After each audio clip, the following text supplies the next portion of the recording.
स्वागत है आपका आज की एक और धमाकेदार एपिसोड में। आज के इस वीडियो में हम बात करेंगे भारत सरकार से जुड़ी एक बहुत ही अहम जानकारी के बारे में। तो चलिए वीडियो को शुरू करते हैं। सबसे पहले बात यह है कि भारत सरकार ने एक बड़ा और समझदार फैसला लिया है। अब भारत के बनाए हुए कई हथियार और उपकरण दूसरे देशों को खरीदे बिना कुछ समय के लिए किराए यानी लीज पर दिए जा सकेंगे। इसका मतलब यह हुआ कि जिन देशों के पास बड़े पैमाने पर पैसे नहीं हैं, वो भी आधुनिक हथियारों का इस्तेमाल कर पाएंगे। यह कदम एक तरह से मदद और व्यापार दोनों हैं। लीज पर देने का तरीका बहुत सरल होगा। पहले भारत और जिस देश को हथियार दिए जा रहे हैं, दोनों मिलकर एक लिखित समझौता करेंगे। इसमें साफ लिखा होगा कि कौन कौन से हथियार कब दिए जा रहे हैं, कितने समय के लिए और उसके क्या नियम हैं, और वो हथियार कब वापस किए जाएंगे। यानी सब कुछ कागज पर स्पष्ट रहेगा, ताकि बाद में किसी तरह की उलझन न हो। हथियारों की रखरखाव की जिम्मेदारी भी भारत की कंपनी के पास रहेगी। उदाहरण के लिए HAL जैसी कंपनी मेंटेनेंस और रिपेयर का काम करेगी। इसका फायदा यह होगा कि हथियार हमेशा सही स्थिति में रहेंगे और जिन्हें ये हथियार किराए पर मिले हैं, उन्हें बार बार दूसरी मदद की ज़रूरत नहीं पड़ेगी। हमारे एक्सपर्ट ट्रेनिंग और तकनीकी सहायता भी देंगे, ताकि लेन देन आसान रहे।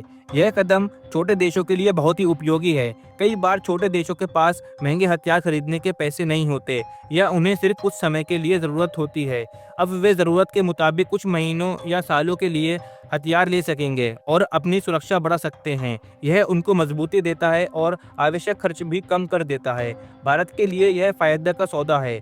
सबसे बड़े फायदे में पहला यह है कि हमारी रक्षा इंडस्ट्री को एक नियमित आय मिलेगी। लीज पर देने से जो पैसे आएगा, उसे हम नई टेक्नोलॉजी बनाने, रिसर्च करने और विकास में और ज़्यादा उत्पादन बढ़ाने में लगा सकेंगे। इससे हमारी इंडस्ट्री मजबूत होगी और विदेश में भी उसकी पहचान बढ़ेगी। दूसरा फ़ायदा यह होगा कि दुनिया के कई देश हमारे साथ रिश्ते और मजबूत करेंगे। जब हम किसी देश को हथियार देते हैं और उसकी देखभाल भी करते हैं, तो भरोसा बढ़ता है। इससे राजनीतिक और आर्थिक रिश्ते भी सुधरते हैं, सहयोग बढ़ता है और एक दूसरे पर निर्भरता से अच्छे मौके बनते हैं। इससे दोनों देशों को आने वाले समय में बहुत फ़ायदा होता है।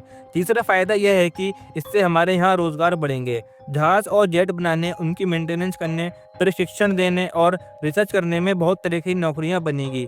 युवा इंजीनियरों और टेक्नीशियनों का काम मिलेगा और उनको अनुभव भी बढ़ेगा। यह लंबे समय में देश की ताकत को बढ़ा सकता है। अब तेजस जेट की खास बातों पर आते हैं। तेजस पर एक नया प्रोजेक्ट चल रहा है, जिसमें तेजस का एक वर्जन बिना पायलट यानी अनमैन्ड बनाया जाएगा। इसका मतलब यह है कि यह जेट बहुत हद तक काम अपने आप कर सकेगा। यह इंसान के साथ मिलकर भी काम कर सकेगा और कई परिस्थितियों में अकेले निर्णय भी ले सकेगा। इस अनमैन्ड तेजस में AI यानी आर्टिफिशियल इंटेलिजेंस लगेगा। AI मदद करेगी कि जेट को खतरे को समझे, लक्ष्य को पहचाने और सही समय पर सही फैसला ले। इसके अलावा इसमें बहुत तेज और उन्नत सेंसर लगाए जाएंगे, जैसे ASR रडार, इंफ्रारेड कैमरा और सिंथेटिक अपचार रडार। ये सेंसर दूर से भी वस्तुओं और लक्ष्यों को पहचान कर उस पर हमला आसानी से कर पाएंगे। अनमैन्ड तेजस में बेहतर डेटा लिंक और कनेक्टिविटी होगी। इसका मतलब ये है कि ये ग्राउंड स्टेशन से जुड़ सकेगा, अन्य प्लेटफॉर्म के साथ जानकारी शेयर कर सकेगा और ज़रूरत पड़ने पर अलग अलग सिस्टम के साथ मिलकर काम कर सकेगा। पर याद रहे, यह सब कुछ एकदम सुरक्षित तरीके से होगा। यह काम आसान नहीं है। इसके लिए बहुत ही एडवांस मशीन लर्निंग और एल्गोरिथम चाहिए। हमें यह सुनिश्चित करना होगा कि जेट गलत निर्णय न ले और हर तरह की परिस्थिति में सही काम करे। इसलिए इसे टेस्ट करना ज़रूरी होगा और यही कारण है कि इसे पहले एक परीक्षण प्लेटफॉर्म की तरह उपयोग किया जाएगा। एक अहम बात यह है कि अनमैन्ड तेजस किसी तरह के घातक UCAV यानी शत्रुनाशक ड्रोन से सीधा जुड़ा नहीं होगा। इसका उद्देश्य लड़ाई बढ़ाना नहीं, बल्कि नई टेक्नोलॉजी विकसित करना है, सुरक्षा बढ़ाना और भविष्य के जेट्स को और बेहतर बनाना है। ये नियम सुरक्षित करेगा कि तकनीक का उपयोग सुरक्षित और नैतिक तरीके से हो। योजना यह है कि यह प्रोजेक्ट धीरे धीरे 2030 के आसपास शुरू होगा, जब तेजस के मार्क 1 की प्रोडक्शन लाइन भी अच्छी तरह चल रही होगी और हमें इस प्रोजेक्ट से मिलने वाले नतीजे धीरे धीरे दिखने लगेंगे। शुरुआती वर्षों में टेस्टिंग और रिसर्च ज़्यादा होगी, उसके बाद व्यावहारिक इस्तेमाल इसका शुरू हो जाएगा। तो अंत में दोस्तों यही कहना है कि इससे देश की सुरक्षा और आत्मनिर्भरता बढ़ेगी, लोग, उद्योग और सरकार सभी को इसका लाभ मिलेगा।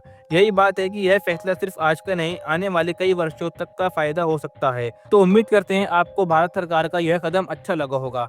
तो अगर आपको भी यह कदम अच्छा लगा हो तो वीडियो को लाइक कीजिए, और अगर आप ऐसी वीडियो देखना चाहते हैं तो हमारे चैनल यम नॉलेज शो को सब्सक्राइब करना बिल्कुल ना भूलें। तो अब मिलते हैं अगली वीडियो में, तब तक के लिए जय हिंद, जय भारत।